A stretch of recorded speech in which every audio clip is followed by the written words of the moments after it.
ആണ് ഭഗവാൻ മഹർഷിയെ സമാധാനപ്പെടുത്തിയത്. അപ്പം അങ്ങനെ ക്ഷമയാക്കാണെന്ന് പറയാനായിക്കൊണ്ട് ഭൃഗു മഹർഷി അവിടെ നിന്നും യാത്രയായി. അപ്പോഴാണ് ലക്ഷ്മി ദേവി പറയുക, എന്നെ അവിടുത്തെ ഹൃദയത്തിലാക്കിയാൽ എനിക്ക് അവിടുത്തെ ആ കാല് കഴുകാനുള്ളൊരു ഭാഗ്യം എനിക്ക് തരണേ എന്ന് ലക്ഷ്മി ദേവി പറയുകയാണ്. അപ്പോഴാണ് ഭഗവാൻ എന്ത് ചെയ്തു, ആ ലക്ഷ്മിയെ തുളസിയുടെ ഒരംശമാക്കി മാറ്റി. അപ്പം ഇന്നിപ്പോൾ എല്ലാവർക്കും ഭഗവാൻ എന്തുകൊണ്ട് പൂജിച്ചാലാ ഇഷ്ടം എന്നെല്ലാവർക്കും അറിയില്ലേ? എന്തുകൊണ്ടാണ്? തുളസി കൊണ്ടാണ്.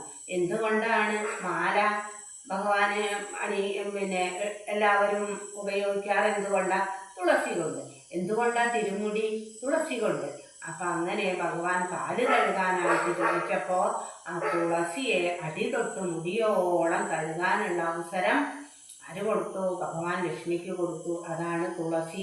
അപ്പം അതുകൊണ്ടാണ് ലോകനാഥനായ പ്രഭുവായ എല്ലാ ചരാചരങ്ങളിലും എല്ലാ ജീവാചാരങ്ങളിലും എല്ലാ വൃക്ഷവൃന്ദങ്ങളിലും എന്തിനേറെ പറയുന്നു ഓരോ മണൽത്തരയിലും ഇരിക്കുന്ന ആ മഹാപ്രഭുവിൻ്റെ ഉള്ളിൻ്റെ ശക്തിയെയാണോ ഈ മൂത്രമൊഴിച്ച് അശുദ്ധമാക്കുന്നത് എന്നാണ് ഞാൻ അന്ന് ചോദിച്ചത് എന്ന് സ്വാമി പറയുകയാണ്. അപ്പോഴാണ് കുട്ടികൾക്കും അമ്മമാർക്കും ഒക്കെ മനസ്സിലായത്. എന്താ മനസ്സിലായത്? അതുപോലെ തന്നെ എല്ലാവർക്കും മനസ്സിലായില്ലേ തുളസി എന്താണെന്ന്?